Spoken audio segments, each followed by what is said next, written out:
Today I want to talk about Apple's peak event, which was surprising to say the least.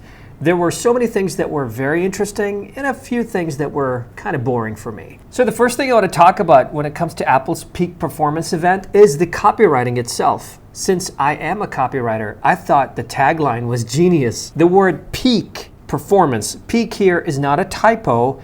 It actually refers to peaking. So maybe what Apple meant was you get a peek, you get a look at next level performance, maybe even furtively. That was the first thing that caught my attention. Apple kicked off its event with an announcement for Apple TV Plus. And let's just say that I'm not very interested in Apple TV Plus, especially because it's still new. Not really that new, but they don't have that much content. And they also made some announcements about baseball. Sorry, not for me. The next thing that Apple announced was two new green colors for iPhone 13. So if you love green, this is for you. And the next thing they talked about was the much awaited iPhone SE. Now, in typical Apple fashion, iPhone SE is supposed to be the cheapest iPhone, the most affordable for people that don't want to spend a lot of money, even though it has the A15 processor, which is incredibly powerful, still the most powerful chip on a smartphone. And even though the camera has been slightly improved, the main problem with this phone, in my opinion, is the design. This overused, ugly design since the iPhone 8 days. I mean, come on, this just gotta go.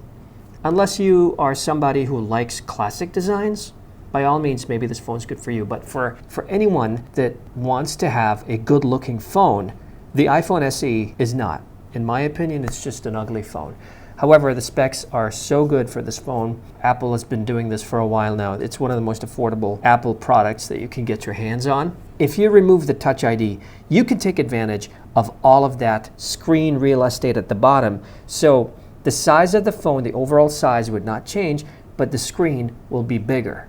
And that is supposed to be the case, but it's not. So, all right, next Apple announced the iPad Air. The new iPad Air has the M1 chip, and that is a big game changer because the iPad Air is cheaper than the iPad Pro. This is expensive. Yes, it's got the M1 chip and it's got like lots of other Pro features, but I think this is a great move that Apple did by putting the M1 chip in the iPad Air.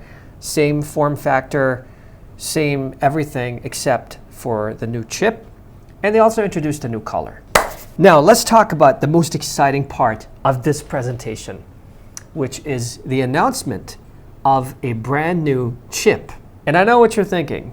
M2? No, that's not what Apple called it. Everybody thought it was going to be called the M2 chip, but instead, Apple surprised everybody with the name M1 Ultra. Now, to understand what this chip is all about, picture two M1 Max chips fused together, jammed, fused, connected, whatever you want to call it, together at the bottom here. So you get a powerful chip unlike anything else we've ever seen. Now, I might be a little bit skeptical about that, but knowing Apple delivers on its promises, I don't think there should be a problem. We're going to be seeing benchmarks pretty soon.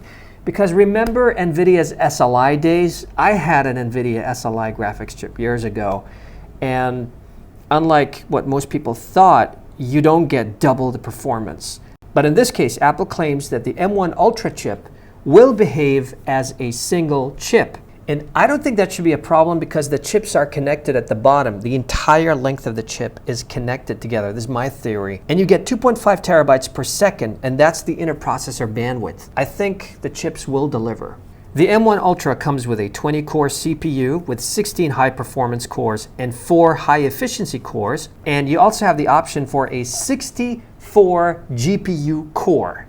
That is amazing. I can't say we didn't expect that. I mean, coming from 32 GPU for the incredibly awesome M1 Max, now you have 64 core. And I think this was much needed because with the introduction of Intel's new 12th gen processors, and also you have NVIDIA's 3090. So when it comes to performance, they did outperform the M1 Max, but now that we have the M1 Ultra, Apple is making insane claims. In typical Apple fashion, they like to compare their products to other devices out there in the market. And they did, and they compared the M1 Max chip to a 10-core PC desktop And that is a Core i5 12600K, which is, I mean, come on, that's a Core i5. But to be fair, yeah, i5 with the M1 Max, because now they have the M1 Ultra. They compared the M1 Ultra to a 16-core PC desktop, and that is top of the line, the Core i9 12900K and DDR5 memory. And if you look at this graph, it's just insane. You're getting the same amount of performance with much less power consumption, if actually not more. You're actually getting slightly more. If you look at the graph, you are getting the same amount of performance at 100 watts less power. So this is the crazy part, the GPU, and that just blew my mind. Apple compared the M1 Max chip to the RTX 3060 Ti. Okay, fair enough. You get the same amount of performance, okay, with much less power, actually a third. But that's not the real shocker for me. The M1 Ultra, when they compared it to the NVIDIA 3090, we're talking about an NVIDIA 3090 with an Intel Core i9 processor, 12900K, you're getting the same performance with 200 watts less power. Let that sink in a little bit. 200 watts less power. Okay, to be fair, I don't think this is gonna make much of a difference if you are using a desktop device, but it's gonna make a huge difference if you are using a laptop, because laptops have a big problem. If you haven't watched my razor blade video, go ahead and watch it. I made a video just for that, how to deal with thermal problems with your gaming laptop. Laptops become running ovens. They will cook they can even burn your hands or your lap. That is the problem with laptops. And when you have a GPU that is this efficient, 200 watts less power than a 3090 with the same performance, that is crazy. This is amazing. This is the holy grail of laptop graphics performance. But if you put that in a desktop, honestly, to be fair, it's not much of a big deal, because on a desktop, usually thermals are better. So even if you have a Windows machine with a 3090 and a 12th gen Intel processor, that shouldn't be a problem, because desktops have better cooling systems, better thermals. However, there is another disadvantage, but it may not be a big deal for some people, and that is electricity consumption. So this thing is going to consume less electricity. But I still didn't even talk about the new product that they announced. They announced something called the Mac Studio, which is basically a Mac Mini that, how do I put this? Just picture a Mac Mini that is so obese, it forgot to exercise and it led a sedentary lifestyle. Like, just imagine if you're a person, let's just say if you're 200 pounds and now you are 400 pounds. That's exactly what a Mac Mini looks like. It's very thick, got the same footprint at 7.7 inches, but now it's way thicker at 3.7 inches.